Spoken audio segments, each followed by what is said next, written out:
할렐루야. 오늘도 함께 하신 주님을 찬양합니다.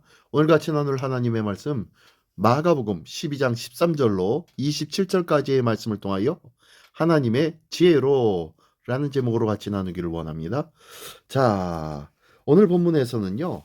그동안 적대 관계에 있었던 바리새인과 사두개인들이 예수님을 공경에 빠뜨리겠다는 그 일념으로 단합이 됩니다.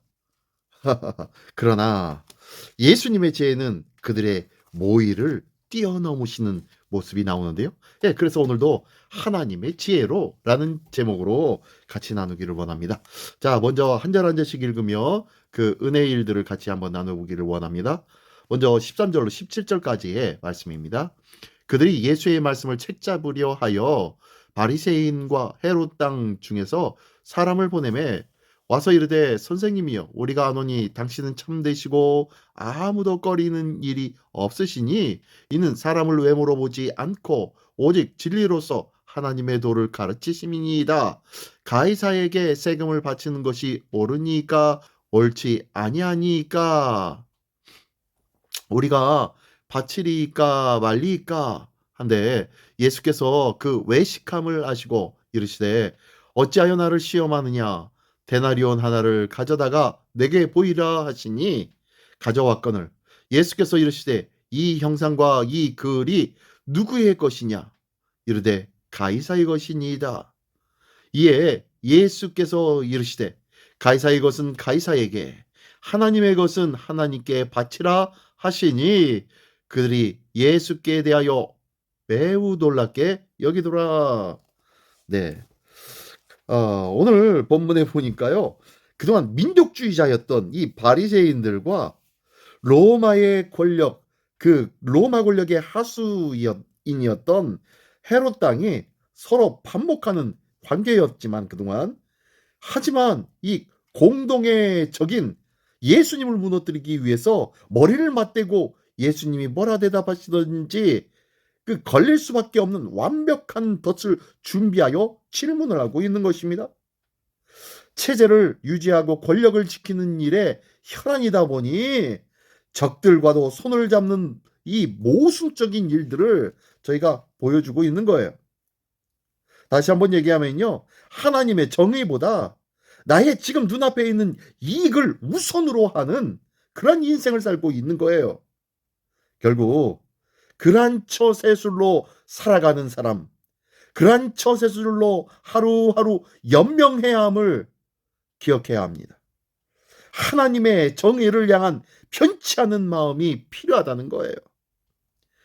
나의 신앙은 하나님을 향한 뜨거운 사랑과 열망에 근거합니까? 아니면 세상에서 잘되고 그럴듯하게 사는 것, 그것이 나의 삶의 목적이요 의미가 되고 있습니까? 무엇이 나의 삶에 힘이 되고 있고 무엇이 오늘 나를 교회로 나오게 예수 믿는다고 고백하는 자가 되게 만들었냐는 거예요.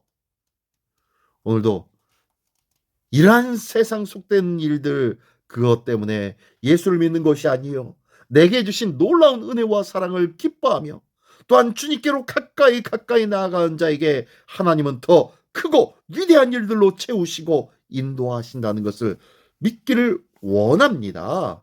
이러한 귀한 은혜가 있기를 예수님의 이름으로 축원합니다. 예, 계속해서요. 18절부터 27절 끝까지의 말씀입니다.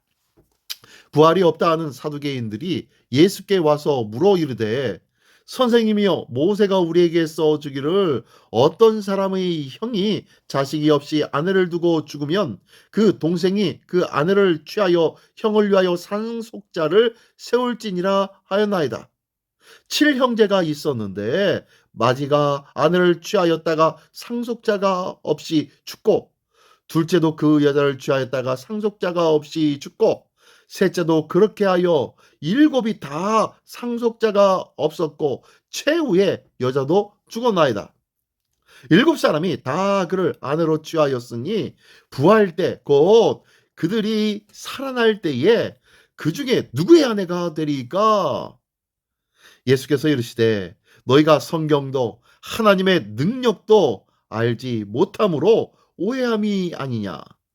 사람이 죽은 자 가운데서 살아날 때에는 장가도 아니가고 시집도 아니가고 하늘에 있는 천사들과 같으니라. 죽은 자가 살아난다는 것을 말할진대 너희가 모세의 책 중 가시나무 떨기에 관한 글에 하나님이 모세에게 이르시되 나는 아브라함의 하나님이요 이삭의 하나님이요 야곱의 하나님이로라 하신 말씀을 읽어보지 못하였느냐. 하나님은 죽은 자의 하나님이 아니요 산자의 하나님이시니라. 너희가 크게 오해하였도다 하시니라. 아멘, 아멘, 아멘. 자, 여기에 나오는 사두개인들은요, 정치적으로 아주 막강한 힘을 과시하기 위해서 높은 수준의 교육을 받았던 사람들이 이 사두개인들이었습니다. 그러나 그들의 현세적이고 물질적인 관점은 하나님의 말씀에 무지하도록 만들어버렸다는 것입니다. 모세오경만 성경으로 받아들인 이 사두개인들은 모세가 전한 수혼법, 우리가 잘 많이 들었던 형사취수제죠. 수혼법을 근거로 부활이 없다고 주장하지만 예수님의 말씀처럼 모세오경에도 이미 부활이 드러나 있습니다. 그들은 죽은 자를 살리신 하나님을 믿지 못했기 때문에 성경을 보면서 부활을 발견하지 못했던 것입니다. 하나님의 능력을 신뢰하느냐에 따라 같은 말씀도 다르게 읽힐 수밖에 없다는 것 기억하시면서 오늘도 능치 못할 일이 없으신 이 하나님을 믿어야 성경이 제대로 보인다는 것을 꼭 기억하기를 예수님의 이름으로 축원합니다. 기도하겠습니다. 전능하신 하나님 아버지 감사를 드립니다. 예수님의 지혜를 따라 하나님의 능력을 신뢰하여 진실하게 살아가는 자들에게 하여 주시옵소서. 오늘도 능력의 지혜이신 오직 하나님의 말씀만을 가슴에 품고 그 말씀 부여잡고 오늘도 전능하신 주님을 의지하여 그 지혜를 따라 능력 있는 그리스도인의 삶으로 사는 귀하고 복된 승리의 한 날 되게 하여 주시옵소서. 모든 것에 감사드리며 오늘도 우리에게 승리를 주신 주 예수 그리스도의 이름으로 기도드리옵나이다. 아멘.